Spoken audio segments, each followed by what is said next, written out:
I wasn't supposed to be home before sunset. Friday traffic on the 405 usually swallows hours like a greedy beast, but tonight the city seemed to part for me. The late summer air still carried a heat shimmer when I pulled into the quiet cul-de-sac, my silver Lexus humming low as it cooled. From the curb, our family's two-story colonial looked unchanged. White siding, navy shutters, the porch swing where I used to hide with my diary when the world felt too loud. But a slice of movement behind the living room curtains snapped my breath short. I eased the door open. The scent of lemon polish and my mother's lilac perfume floated toward me, but it was the thud of a cardboard box that froze me in the foyer. There they were, Mom in her pearl-button cardigan, Dad in his weekend flannel, bent over my bedroom dresser.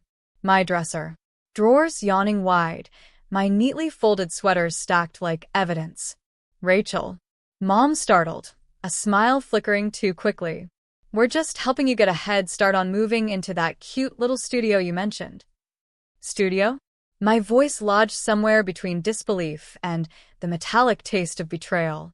I'd only joked about downsizing once, half a year ago, over brunch. The silk of my work blouse clung to my skin, as if it sensed the sudden chill. In the hush that followed, I heard the faint tick of the hallway clock, a sound I hadn't noticed in years. Steady, inevitable, like a countdown I hadn't agreed to. I was 22 when everything cracked open. Back then, our two-story colonial in suburban Connecticut looked picture-perfect.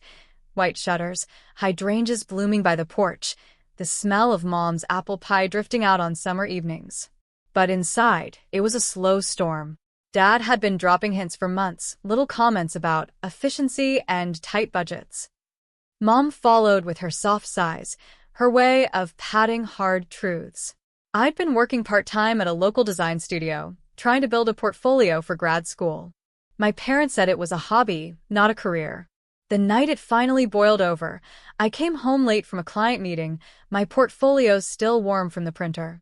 Boxes were stacked by my bedroom door, brown cardboard like silent judges. My chest tightened as I stepped closer. Mom. My voice cracked.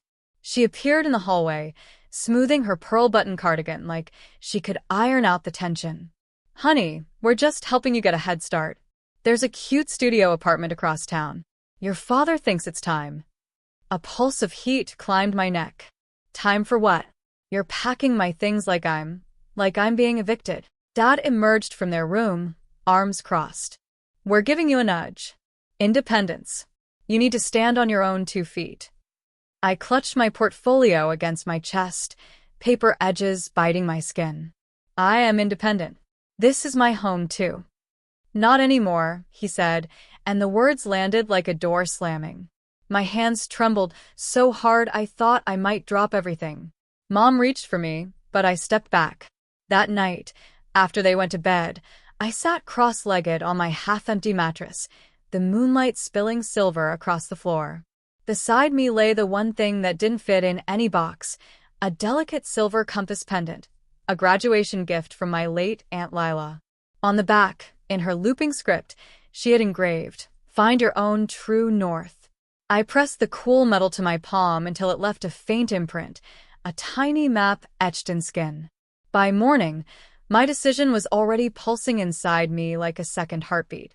If they wanted me out, I'd leave on my own terms. I wasn't going to a cramped studio across town. I was going to build something bigger than they ever imagined.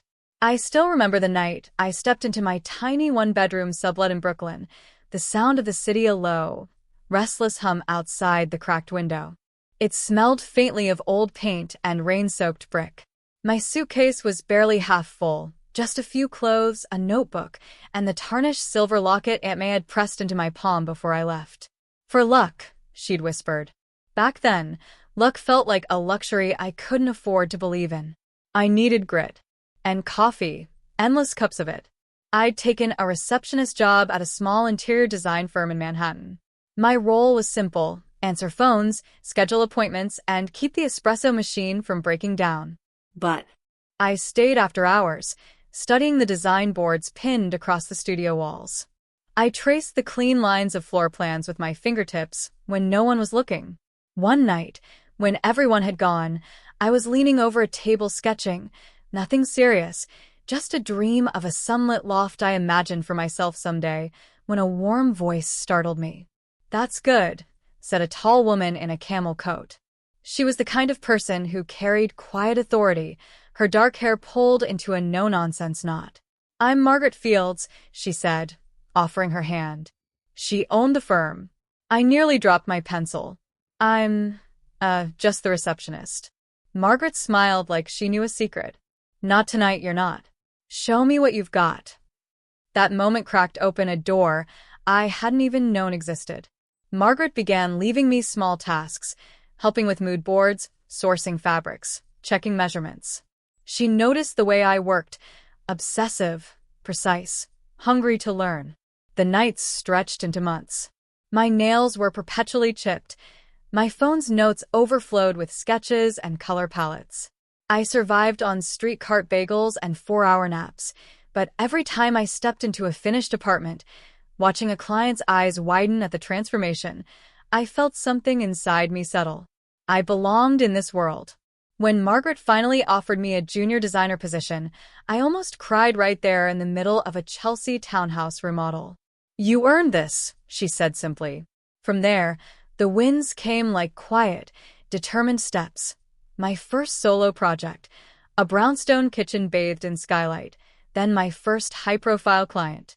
The check from that job paid the deposit on my own studio apartment, a space I designed with my own 2 hands. I didn't post the photos online. I didn't call home. My parents still thought I was answering phones and barely scraping by. And a part of me wanted it that way. Because every swatch of velvet I chose, every wall I painted in soft eggshell white, felt like proof, not to them, but to myself, that I could build something beautiful from nothing. I wore Hermès locket to every client meeting, rubbing the cool metal before I presented a design. Luck, grit, maybe both. This life was mine. Quiet, hard-won, and hidden exactly how I wanted it. I heard the soft click of the elevator doors before I even reached for the handle. My pulse quickened, but not from fear. Anticipation, sharp and electric, pulsed through me as I set down the glass of sparkling water on the marble island. The view of Manhattan's skyline gleamed behind me, all silver and gold, as if the city itself had dressed up for this moment. "Lila." My mother's voice floated in, tentative, as the elevator opened into my penthouse. I stepped into the foyer with an easy smile, the sound of my heels, midnight blue suede, echoing off the polished herringbone floor. "Hi, Mom." "Dad." My father froze first. The garment bag slung over his shoulder slid slightly, as if it suddenly weighed more than he expected. Behind them, 2 neatly packed cardboard boxes sat in the elevator, my old photo frames peeking out from the top like ghosts of the life they thought I still lived. "You live here?" My mother's words wavered, her eyes darting to the floor-to-ceiling windows and the sleek leather sectional that could swallow our entire old living room. "I do," I said simply, tucking a strand of hair behind my ear. "Since last year, actually." Dad's jaw tightened. We thought you might need help packing. For the studio." He cleared his throat, the sound awkward and small against the hush of the room. I walked past them, letting the quiet stretch. They took in the glass sculptures on the sideboard, the oil painting above the fireplace, my first art investment, and the quiet hum of a grand piano waiting in the corner. My mother's hand brushed the smooth marble countertop, as if to prove it was real. "You didn't think to tell us you moved here?" she whispered. "I didn't think you'd believe me." The words hung in the air, like a slow-dripping faucet. I gestured toward the far wall, where an oversized frame displayed the front page of Architectural Digest, my first cover. My name, Lila Montgomery, lead designer, shone in elegant serif. My mother's eyes widened, her breath catching audibly. My father took a half-step forward, squinting as if the letters might blur into something else if he stared long enough. This is your firm?" Dad finally asked. "All mine," I replied. "Montgomery and Lane. We're finishing the new downtown arts center next spring." I let a quiet smile surface. It's been a busy 3 years. Mom clutched her purse tighter, her knuckles white. But you never said. You always sounded so uncertain when we called. I shrugged lightly. I was careful with my words. That's different. The silence that followed was heavy and full. The clink of the ice melting in my untouched glass was the only sound. I walked to the piano, running my fingers along the polished ebony keys without pressing a note. When I left, you told me independence would chew me up, that I'd come back begging. I turned to face them fully. You packed my things today because you still think I'm the girl you pushed out, unprepared, fragile. My father's gaze faltered. He looked down, the weight of unspoken memories crowding the space between us. I worked every weekend. I continued, voice steady. Learned from people who believed in me when you didn't. And I built something that doesn't fit in a tiny studio apartment. The city lights shimmered against the glass like 1,000 small applauses. Mom finally found her voice, soft and frayed. Lila, we didn't know. I know, I said, gentler now. That's the point. For a long beat, none of us moved. The skyline glowed behind them, a silent witness to the shift in power neither of them could ignore. Would you like a tour? I asked at last, my tone warm but certain. Dad looked at Mom, then back to me, and nodded wordlessly. I let the quiet linger another heartbeat, feeling the ground tilt, just slightly, until I stood taller than the girl they once underestimated. I let the silence stretch, just long enough to make them squirm. The air felt charged, like the heavy pause before a summer storm breaks. My mother's eyes darted around the condo's open living room, over the gleaming marble counters, the framed photos of my team at the design firm's award gala, the subtle sparkle of the skyline beyond the glass wall. My father still hadn't sat down. He stood stiff, jaw working as if he were chewing on the apology he didn't yet know how to give. I crossed one leg over the other and rested my coffee cup on the arm of the chair. So, I began, my voice even. You wanted to help me move into a studio apartment. I'm curious, was that meant as a gift or a warning? My mother flinched, then forced a brittle smile. We only wanted to be sure you had somewhere manageable. We thought. You thought I couldn't handle my life. I kept my tone calm, almost conversational. That I'd still be the girl you watched cry in her bedroom after you told her she was chasing a fantasy. Neither of them spoke. My father's shoulder sagged. I built this, I said, gesturing lightly around the condo. Every inch of it. I started with late-night freelance gigs when nobody believed in me. I signed my first big client while sleeping on a borrowed couch. Now I run a design firm with 12 employees, and we just landed a national campaign. So before we talk about helping me, let's get one thing straight. I am not the one who needs rescuing. The words landed like a soft thud. My mother's hand trembled on the back of the sofa. I'm willing to have a relationship, I continued, leaning forward so they couldn't miss the steadiness in my eyes. But it will be on new terms. I ticked them off one finger at a time. First, respect. You don't have to understand my choices, but you will stop belittling them. No more comments about real jobs or settling down. Second, honesty. If you're worried about me, say it directly. Don't pack up my things behind my back like I'm a child who can't handle reality. Third, your own dreams. That caught them off guard. My father blinked. You both gave up too much for the illusion of safety, I said softly. Dad, you've always wanted to build furniture in that garage workshop. Mom, you talk about the bakery you almost opened before you married. You taught me to survive, but you also taught me to hide. I won't be part of hiding anymore. If you want me in your lives, you need to stop hiding from yours. My mother's eyes filled, a single tear sliding down her cheek. My father's gaze softened with something like recognition. I'm not closing the door, I added. I'm asking you to walk through it with me. But on these conditions, mutual respect, honesty, and the courage to chase what sets your hearts on fire. The quiet that followed wasn't the brittle silence from earlier. It was heavier, but warmer, like the stillness that settles just before dawn when you know light is coming. The September evening air carried a crisp bite as I stood on the terrace, a mug of chamomile tea warming my palms. Below, Manhattan pulsed with its usual rhythm, honking cabs, glittering traffic lights. Yet tonight it felt softer, as if the city itself had exhaled with me.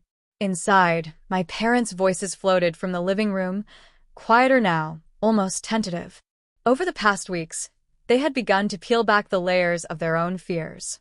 My mother had joined a local writing group, finally sharing the poetry she'd kept hidden for decades. My father, ever the stoic provider, started volunteering at a community kitchen, discovering the quiet joy of simply helping without control. I smiled, remembering the brittle silence of that afternoon months ago when I'd returned home early and found them boxing up my life. The ache of that betrayal had once felt unbearable, but tonight, the sharp edges of that memory had softened into something else, a lesson about both their limitations and my own strength. I turned the small silver compass in my hand, Grandma Jo's last gift, the one she'd slipped into my palm the day I left home. "Always trust where your heart points," she'd whispered. That compass had sat on every desk I'd worked at, through every late-night pitch, and every quiet triumph. It had always pointed me forward, even when I doubted the path. Behind me, the sliding door opened with a gentle click. My mother stepped out, wrapped in my old college sweatshirt. "It's beautiful up here," she said softly, the city lights reflected in her eyes. "It is," I replied, my voice steady. She reached for my hand, and I let her take it. For the first time in years, I didn't feel the need to pull away or to guard myself. The hurt hadn't disappeared, but it had transformed into understanding, into a quiet kind of grace. I looked out over the skyline, the compass cool against my palm, and felt a calm certainty settle inside me. My life was no longer defined by the boxes they once packed or the expectations they once held. With a slow breath, I whispered, not just to them, but to myself, to the city, to every version of me that had fought to get here. "I decide where home is now."